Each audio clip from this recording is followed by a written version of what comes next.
I like that one. We should do that one again.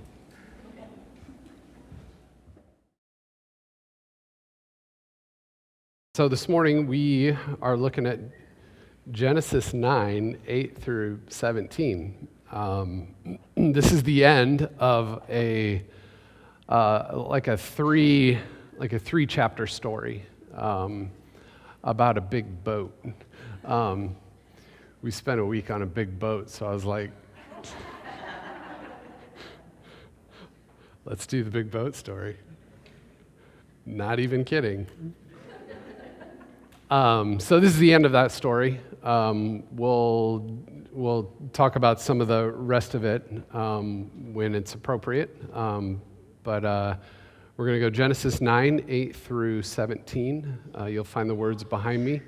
If you've got them, you can follow along. Before we read, let's pray together. Thank you, God, for meeting us here. Thank you, Spirit, for your presence.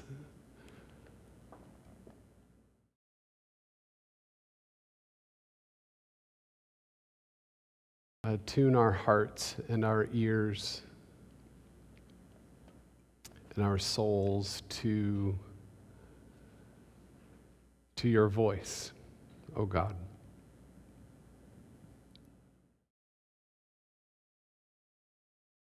We humbly ask that you would speak. Again, however that works. But we just trust that it does.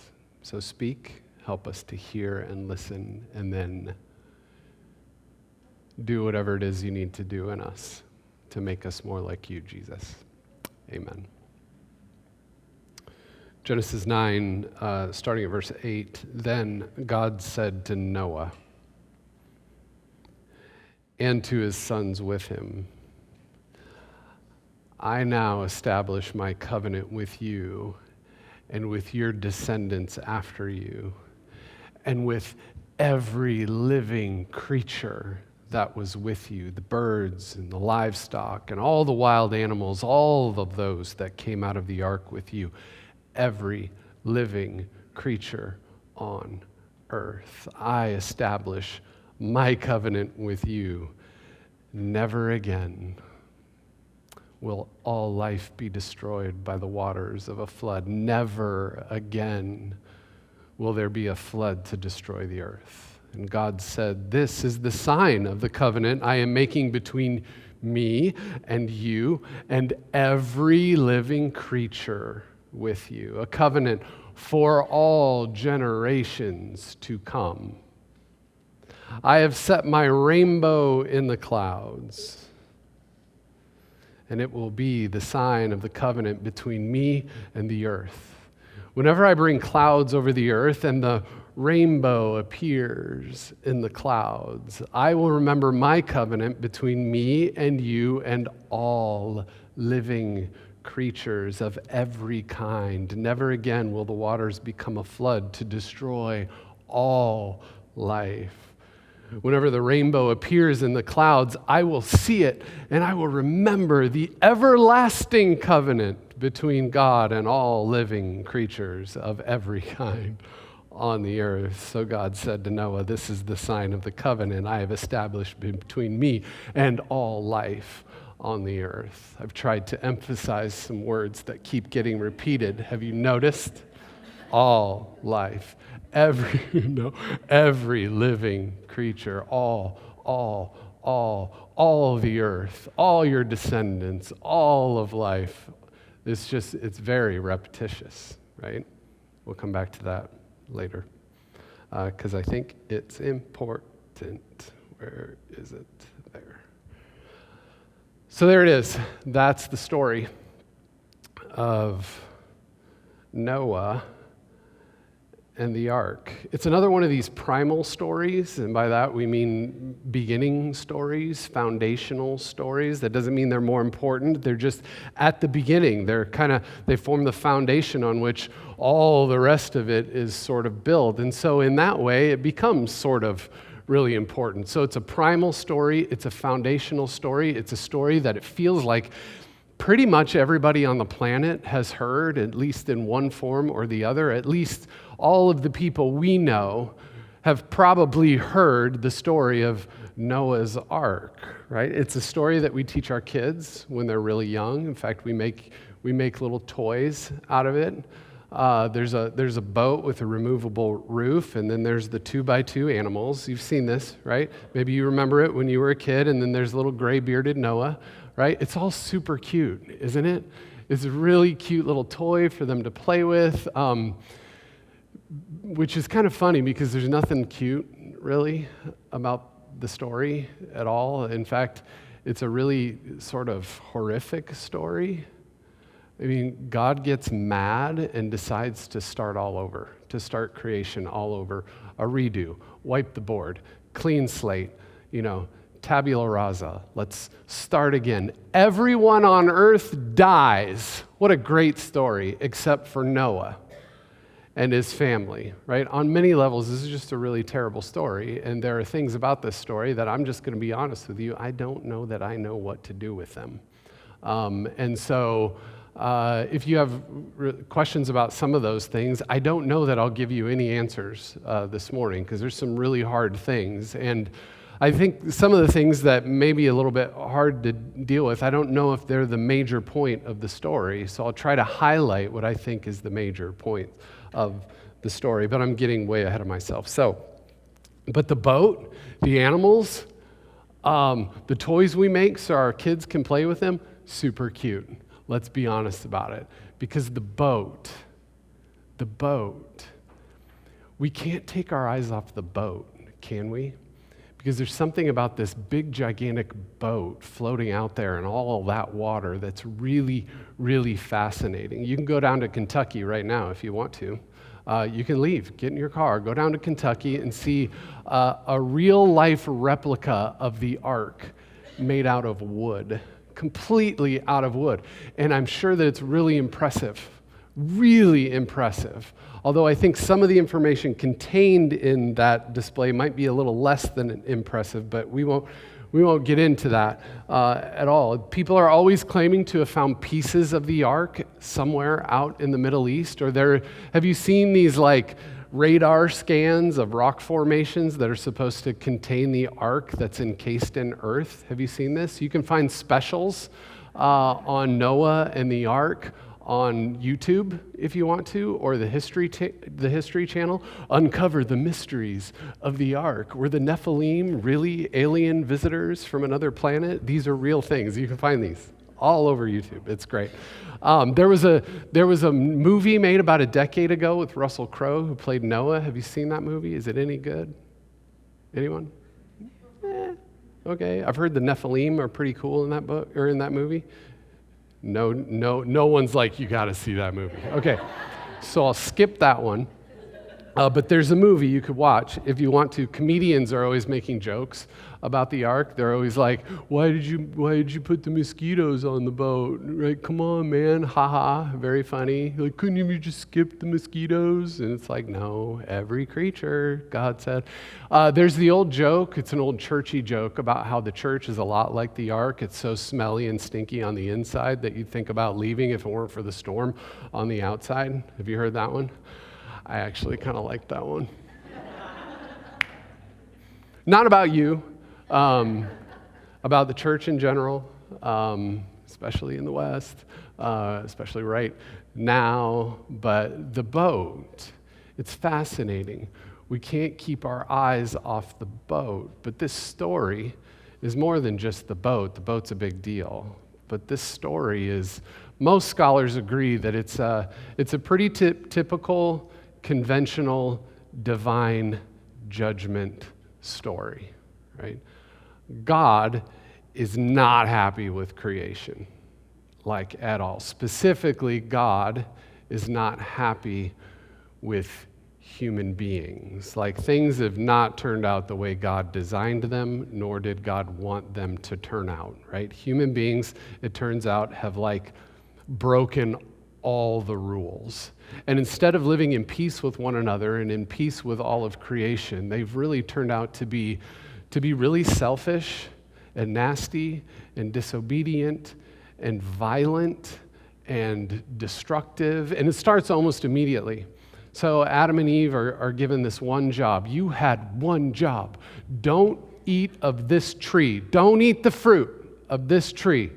They eat the fruit. And then from there, it escalates really quickly. And one of their sons, Cain, kills their other son, his own brother, Abel.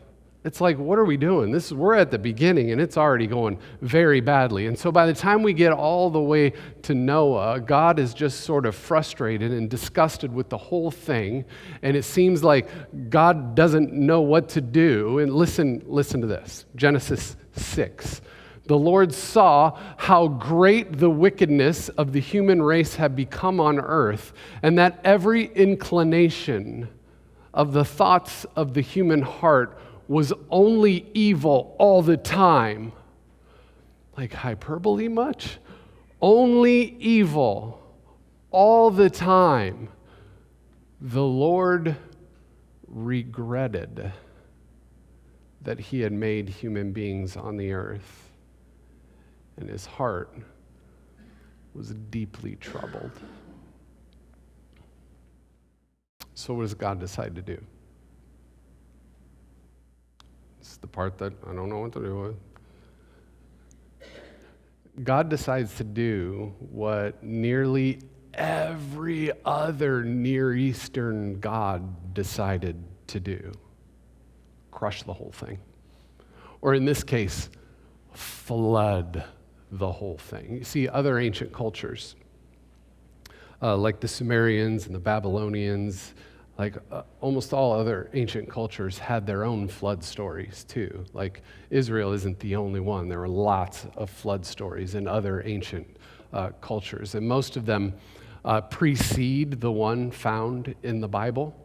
And those flood stories always go the same way. They go a little something like this. The people misbehave. They're really bad, right? The gods get really angry because the human beings aren't acting the way they want them to act. And so what they do is they wipe out all the people with the flood.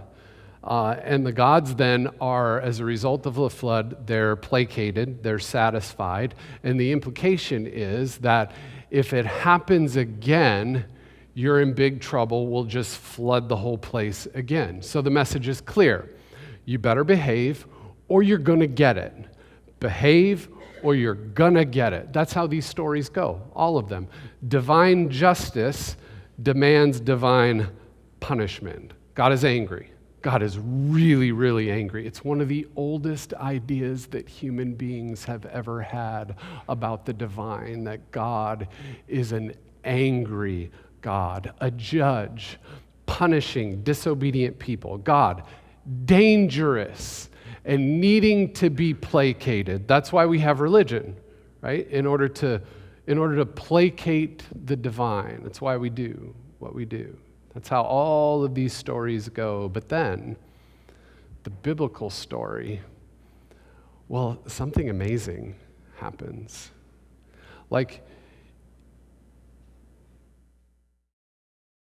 it takes a right turn, or maybe a left turn, or however you want to say it. Like, these all stories go all the same way, and the biblical story goes the same way, and then all of a sudden, it takes a right turn. It's almost as if the Israelites are taking these older flood stories and they're giving it their own spin, and they're saying, well, actually, the ancient Israelites, actually'd all the other ancient cultures. Like, so good, boss move. So here's what happens. They say, well, actually, you think God is like that, but we're saying that God is really like this. And in the Israelite story, the biblical story, God has a change of heart, right? God notices Noah. God sees Noah and his family, and God starts to worry a little. God's heart is warmed. And in the middle of this weird, little, horrific, terrible story, we have a brand new and radical idea emerging in the ancient world about the divine. It's just beginning to emerge, right?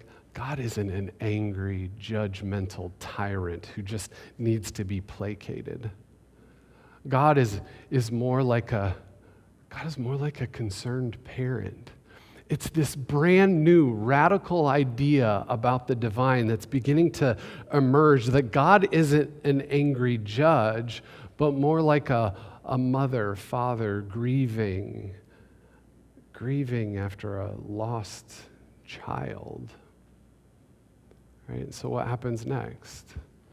Story moves on. If this brand new radical idea about God that's just beginning to emerge in the ancient world is going to live on and get passed down through generations and generations, and we can make little toys about it and give it to our little kids, then Noah has to have a way to survive in the story, right?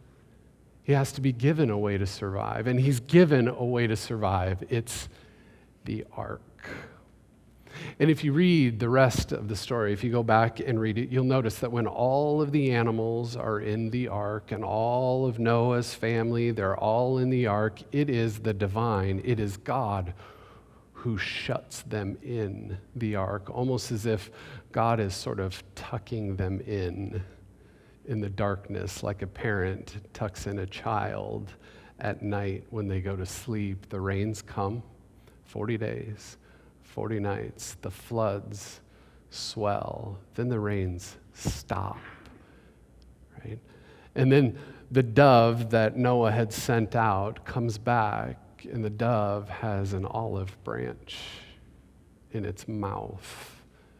Peace, new life, and then God makes a promise. This is stunning within the context of the ancient world. God says this: I now establish my covenant with you and your descendants after you, and with every living creature that was with you, the birds, the livestock, and all the wild animals, all those that came out of the ark with you, every living creature on earth. I establish my covenant with you. Never again will all life be cut off by the waters of a flood. Never again will there be a flood to destroy the earth. This is the sign of the covenant I make. I have set my bow in the clouds, a rainbow in the clouds, and it shall be a sign of the covenant between me and the earth. A quick word about the rainbow. It's the same word as an archer's bow, so it's a bow. And the image is of an upside-down bow, an upside-down symbol of violence, right? The symbol of violence is now changed, transformed, turned into a sign of God's promise of love and care for all the earth, for every living creature, for all generations. That is a radically inclusive promise, don't you think? I mean, remember, this is before the Abrahamic covenant. Do you know what that one is? The Abrahamic covenant. That comes in chapter 12, a few chapters later, when God's like, hey, Abram and Sarai, we're going to do this new thing. I will bless you, and you will be blessed, and all nations on earth will be blessed through you. It's before the choosing of a people, the choosing of a nation, Israel, to be a light to the world. In this moment, preceding that moment, in Genesis chapter 9, in this primal, foundational story, in this moment, the Bible makes it absolutely fundamentally clear that God's parental loving care is for all of creation and for all people, right? Now, religion often gets this wrong, right? Religion often gets this wrong, especially nationalistic religion. Religion, when it completely loses its way, not just ours, but all of them, but maybe most especially ours. When it completely loses its way, it's used to divide people. It's used to separate people. It's used to build walls between people to make sure we know who's in and who's out. But here we are in this primal foundational story. Way at the beginning, we have the promise from God that God cares for and loves all people. That all people are as precious to the divine as a loved child is to a mother or a father. Come on. It's foundational. It's right there.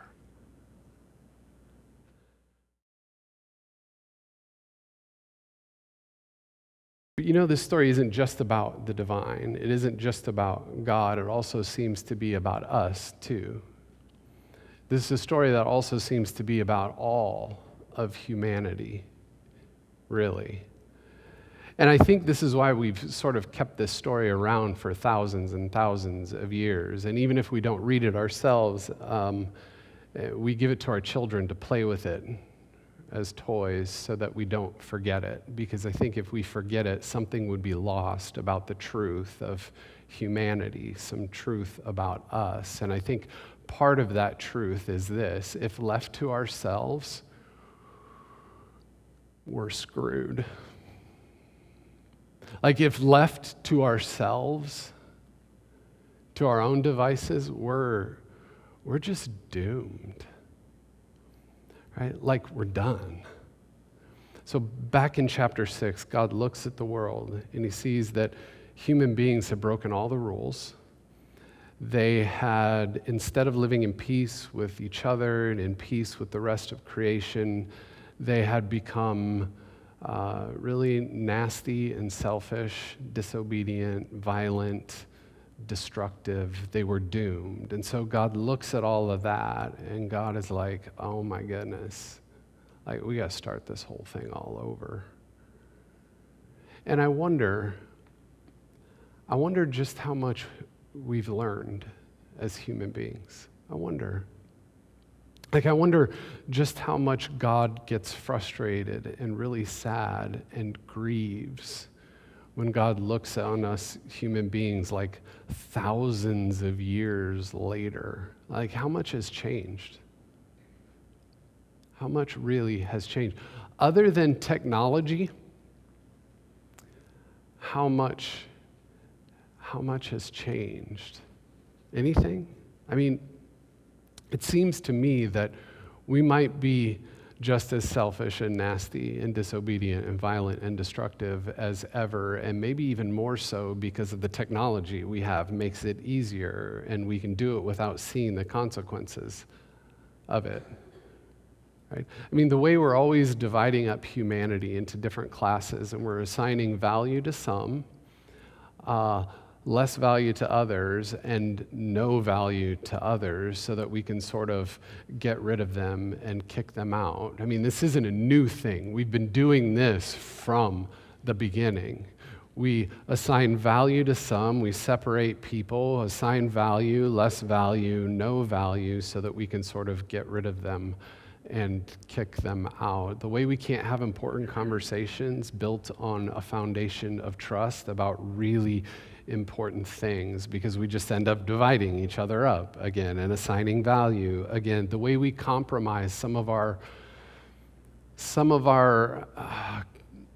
foundational beliefs of our own religious heritage, just so that we can get our own guy in the White House, or just so that we can get our own Senate seat filled, or the right person in the governor's mansion, so that we can feel like we have power to make other people play by our rules and live life the way we want to force them to live. The way we've fallen in love with power and control and have forgotten about self-sacrificing, self-giving love. The way we sit on our hands and we remain silent. We can't bother to write an email or a letter or make a phone call to the people who represent us, and we watch Palestinians get murdered and their children starved to death. The way we do nothing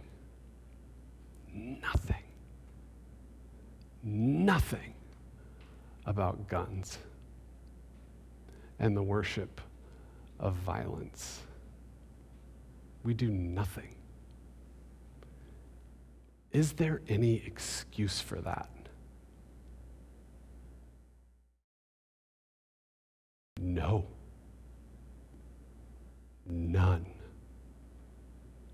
Zero.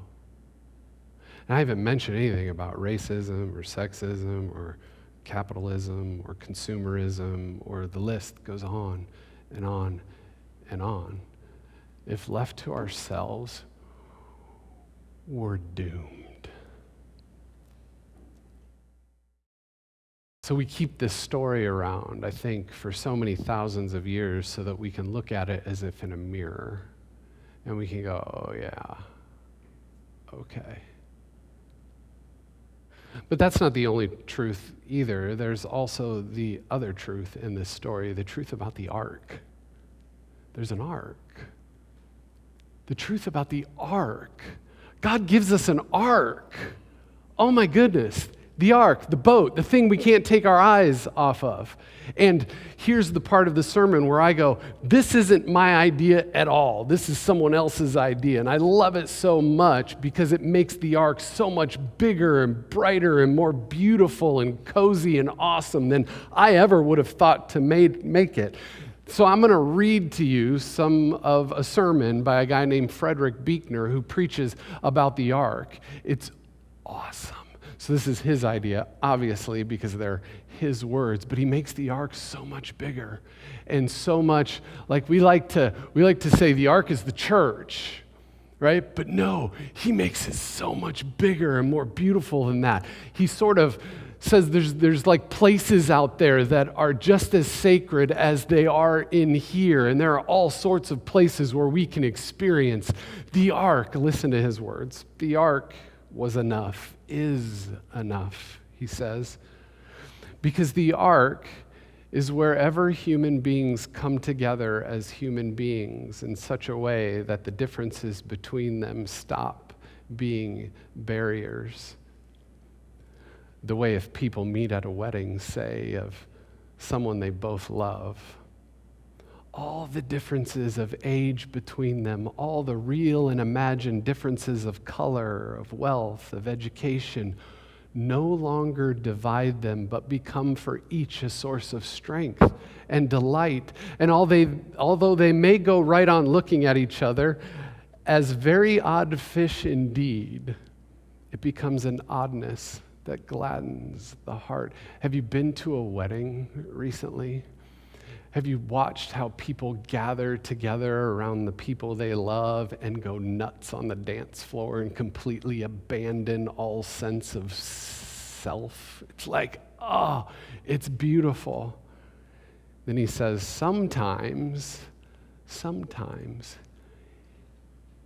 even in church, we can look into each other's faces and see that beneath the differences, we are all of us outward bound on a voyage for parts unknown.